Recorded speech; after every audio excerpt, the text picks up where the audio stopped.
saya. Dan jangan lupa tekan tombol notification. Bye. Si gadis Sabah bikin aku jadi tertawa. Perbincangan pada kali ini adalah berkaitan dengan faedah pengkhususan. Faedah pengkhususan part 2 atau bahagian kedua, karena pada bahagian pertama kita sudah membincangkan faedah mutlak. Untuk kali ini kita akan bincangkan faedah berbanding. Faedah berbanding merupakan keuntungan yang dinikmati oleh sesebuah negara karena mengkhusus dalam pengeluaran barangan yang mana negara itu mempunyai kos lepas atau harga relatif yang lebih rendah berbanding negara lain. Sekarang kita akan lihat andaian-andaian bagi faedah berbanding. Andaian yang pertama, hanya terdapat 2 buah negara sahaja yang menjalankan perdagangan antarabangsa. Yang kedua, hanya terdapat 2 jenis barang sahaja. Andaian ketiga, hanya terdapat 2 faktor pengeluaran sahaja. Andaian keempat, kos lepas atau harga relatif kedua-dua negara adalah malar. Andaian kelima, kedua-dua negara mencapai tingkat guna tenaga penuh. Andaian keenam, kedua-dua negara menjalankan perdagangan bebas. Dan andaian terakhir atau ketujuh adalah tiada kos pengangkutan dalam menjalankan perdagangan antarabangsa. Sekarang kita akan lihat bagaimanakah konsep faedah berbanding dibincangkan. Lihat jadwal. Terdapat 2 buah jadwal, yaitu jadwal di atas adalah sebelum pengkhususan dan jadwal di bawah adalah pengiraan kos lepas atau harga relatif. Kalau kita lihat dalam perbincangan ini terdapat 2 buah negara, yaitu Jepun dan Korea, dan terdapat 2 jenis barangan, yaitu komputer dan telepon. Sekarang kita lihat pengeluaran bagi Jepun. Bagi Jepun dapat mengeluarkan 120 unit komputer dan 240 unit telepon. Manakala bagi Korea dapat mengeluarkan 40 unit komputer dan 200 unit telepon. Dan kalau kita lihat jumlah pengeluaran dunia adalah komputer adalah 160 dan telepon adalah 440. Sekarang kita lihat pada konsep yang sebelum ini yang kita bincangkan, yaitu faedah mutlak. Bagi komputer, kalau kita lihat, Jepun dapat mengeluarkan komputer lebih banyak berbanding Korea. Karena Jepun adalah mengeluarkan 120 berbanding Korea hanya 40. Dan begitu juga dengan telepon, Jepun dapat mengeluarkan dengan jumlah yang lebih banyak berbanding Korea. Karena Jepun mengeluarkan 240 telepon berbanding Korea 200 telepon sahaja.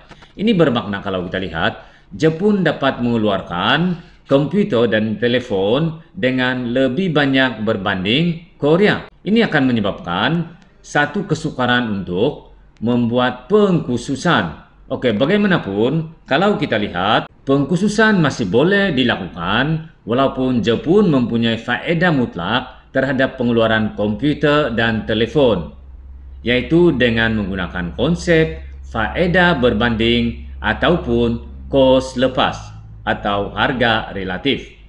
Untuk pengiraan ini, maka kita akan hitung dahulu kos lepas. Lihat jadwal di bawah. Untuk jadwal di bawah, Jepun, pengeluaran komputer. Sekarang kita akan lihat kos lepas bagi mengeluarkan komputer. Kos lepas dapat dihitung dengan cara jumlah barangan yang dilepaskan dibahagi dengan jumlah barangan yang dikeluarkan. Untuk mengeluarkan komputer, barangan yang dilepaskan adalah telepon dan yang dikeluarkan adalah komputer. Maka sekarang kita lihat pengiraan komputer, kos lepas komputer merujuk pada jadwal di bawah adalah 240 bahagi dengan 120. Lihat jadwal di atas, kurungan bertanda merah 240 dibahagi dengan komputer sebanyak 120, maka nilainya adalah 2. Kos lepas mengeluarkan komputer adalah 2 unit telepon. Sekarang kita akan lihat pula penghitungan kos lepas bagi telepon. Untuk telepon, sekarang kita akan hitung pula untuk kos lepas bagi telefon, maka untuk mengira kos lepas telefon adalah 120 dibahagi dengan 240. Lihat jadual di atas, kurungan merah, 120 itu adalah komputer dibahagi dengan jumlah telefon 240, maka nilainya adalah 0.5. Ini bermakna kos lepas untuk mengeluarkan telefon adalah 0.5 unit komputer. Sekarang kita lihat pula kos lepas mengeluarkan komputer bagi Korea.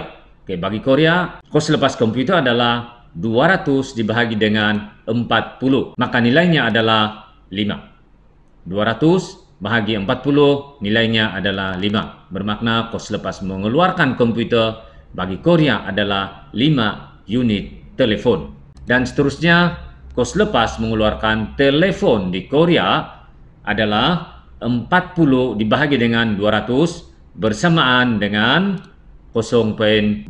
Ini bermakna kos lepas untuk mengeluarkan telefon di Korea adalah 0.2 unit komputer. Oke, sekarang kita sudah hitungkan kos lepas Jepun dan Korea bagi pengeluaran komputer dan telepon. Maka sekarang kita akan bandingkan setiap negara bagi pengeluaran komputer dan telepon. Oke, sekarang kita akan lihat komputer dahulu. Kita akan lihat merujuk kepada barangan. Kita akan tentukan mana satukah negara yang mempunyai kos lepas paling rendah. Bagi komputer, bagi barangan komputer, negara Jepun mempunyai kos lepas yang lebih rendah berbanding Korea. Karena kalau kita lihat Jepun, kos lepas dia mengeluarkan komputer adalah 2, manakala bagi Korea kos lepas adalah 5. Maka Jepun mempunyai kos lepas yang lebih rendah berbanding Korea. Manakala bagi telepon, kalau kita lihat, Korea 0.2 dan Jepun 0.5. Ini bermakna Korea mempunyai kos lepas untuk mengeluarkan telepon dengan lebih rendah berbanding Jepun. Oke, setelah kita menghitung kos lepas, maka sekarang kita akan hitungkan pula bagaimana proses pengkhususan berlaku. Bagaimanapun, kita lihat semula jadwal dalam paparan berikut. Jadwal di atas adalah kos lepas atau harga relatif yang telah kita kira sebelumnya. Manakala jadwal di bawah adalah penghitungan selepas pengkhususan, tapi jadwal ini sekarang masih lagi adalah nilai sebelum pengkhususan. Kita lihat semula, Jepun mempunyai kos lepas yang lebih rendah dalam pengeluaran komputer, maka Jepun akan mengkhusus dalam pengeluaran komputer. Manakala Korea mempunyai kos lepas yang lebih rendah dalam pengeluaran telepon, maka Korea akan mengkhusus dalam pengeluaran telepon. Lihat semula jadwal di atas, jelas di sana bahwa Jepun akan mengkhusus dalam pengeluaran komputer dan Korea akan mengkhusus dalam pengeluaran telepon.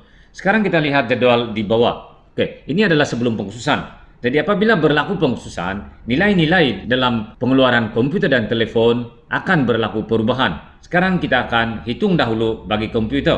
Oke, oleh kerana Jepun mengkhusus dalam pengeluaran komputer, maka sekarang kita lihat kedua-dua buruh di Jepun akan mengeluarkan komputer, maka sekarang jumlah pengeluaran komputer adalah 120 darab 2, yaitu didarab dengan bilangan buruh. Maka jumlah pengeluaran komputer di Jepun adalah 240. Manakala bagi telepon, jumlah pengeluaran adalah 0. Ini karena tidak ada buruh yang mengeluarkan telepon, karena kedua-dua buruh telah mengeluarkan komputer. Oke, bagi Korea pula. Oleh karena Korea mengkhusus dalam pengeluaran telepon, maka sekarang kita lihat jumlah pengeluaran telepon di Korea adalah 200 darab 2 orang buruh bersamaan dengan 400. Manakala bagi komputer di Korea adalah 0. Pengeluaran komputer adalah 0 karena tidak ada yang mengeluarkan komputer. Oke, jadi ini lebih jelas. Ini adalah selepas pengkhususan. Bagi Jepun, komputer adalah 240 unit, manakala telepon adalah 0. Dan bagi Korea, komputer adalah 0, manakala telepon adalah 400 unit. Dan kalau kita lihat, jumlah pengeluaran dunia adalah komputer 240 dan telepon adalah 400. Oke, ini bermakna kalau kita lihat, selepas buat pengkhususan, maka kedua-dua buah negara akan melakukan perdagangan antarabangsa. Oke, bagaimanapun, sebelum kedua-dua buah negara, yaitu Jepun dan Korea, melakukan perdagangan antarabangsa, maka perlu ditentukan dahulu lingkungan kadar pertukaran kedua-dua barangan komputer dan telefon yang menguntungkan bagi negara Jepun dan Korea. Lihat jadwal di atas, harga relatif. Ini adalah yang kita telah hitung sebelumnya. Sekarang kita lihat jadwal, lihat anak panah. Bagi komputer, pengeluaran komputer, lingkungan kadar pertukaran bagi komputer adalah, kita lihat di sana, satu komputer boleh ditukar antara 2 telepon hingga 5 telepon. Lihat sekali lagi, bagi komputer, penentuan kadar pertukaran yang menguntungkan, lingkungan kadar pertukaran yang menguntungkan kedua-dua buah negara Jepun dan Korea adalah komputer boleh ditukar di antara 2 telepon sehingga 5 telepon. Manakala bagi telepon, lihat jadwal di bawah. Bagi telepon pula, satu telepon boleh ditukar di antara 0.2 komputer hingga 0.5 komputer. Jadi kita boleh pilih mana-mana satu kadar pertukaran, lingkungan kadar pertukaran di sini sama ada komputer atau telepon. Tapi untuk lebih mudah perbincangan, kita akan gunakan komputer. Perbincangan akan lebih mudah. Dan ini bermakna kedua-dua buah negara yaitu Jepun dan Korea akan mengalami keuntungan atau menikmati keuntungan sekiranya kadar pertukaran yang ditetapkan adalah di antara 2 hingga 5 telepon. Satu unit komputer boleh ditukar di antara 2 hingga 5 telepon. Sekarang kita lihat jadwal sebelah bawah atau kotak putih sebelah bawah. Kadar pertukaran Jepun dan Korea. Ini adalah kadar pertukaran Jepun dan Korea. Dan diandaikan kedua-dua buah negara Jepun dan Korea bersetuju untuk menetapkan kadar pertukaran satu unit komputer bersamaan dengan 4 unit telepon. Ini adalah kadar pertukaran yang telah ditetapkan atau dipersetujui antara Jepun dan Korea, yaitu satu unit komputer bersamaan dengan 4 unit telepon. Setelah kadar pertukaran ditentukan, maka sekarang kita akan lihat bagaimanakah proses penghitungan selepas perdagangan antarabangsa. Lihat paparan ini, ada 2 buah jadwal. Jadwal di atas adalah proses penghitungan dan jadwal di bawah adalah nilai akhir selepas penghitungan dilakukan. Bagaimanapun, kita akan lihat dahulu kotak di sebelah kiri. Kotak di sebelah kiri yang berwarna putih di bawah proses penghitungan. Itu adalah kadar pertukaran. Kadar pertukaran yang telah dipersetujui sebelumnya, satu komputer bersamaan dengan 4 telepon. Dan sekarang kita lihat andaian, diandaikan Jepun mengekspor 40 unit komputer ke Korea. Diandaikan Jepun mengekspor 40 unit komputer ke Korea. Sekarang kita lihat apa yang terjadi. Lihat jadwal di atas, proses penghitungan. Jepun mengkhusus dalam pengeluaran komputer, bermakna pengeluarannya adalah 240. Apabila Jepun mengekspor 40 unit komputer ke Korea, maka sekarang penggunaan komputer dalam negara adalah 240 tolak 40 bersamaan dengan 200. Dan 40 itu diekspor ke Korea. Ini bermakna penggunaan komputer di Korea adalah 40, yaitu 0 tambah 40 bersamaan dengan 40. Dan kalau kita lihat jumlah pengeluaran dunia tidak berubah, masih lagi 240. Sekarang kita lihat pula. Oleh kerana Jepun telah mengekspor komputer ke Korea dan Korea telah menerima 40 buah komputer, maka Korea perlu membayar atau menukarnya dengan telepon merujuk kepada kadar pertukaran yang dipersetujui, yaitu satu komputer bersamaan dengan 4 telepon. Sekarang kita lihat bahagian telepon. 400 tolak 160 bersamaan dengan 240. Maka penggunaan telefon dalam negara oleh Korea hanya 240 kerana 160 unit telefon telah dihantar ke Jepun sebagai tukaran kepada komputer.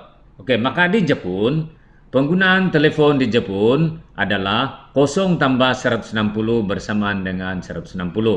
160 itu adalah datangnya daripada Korea. Maka sekarang kalau kita lihat jumlah pengeluaran dunia adalah 400.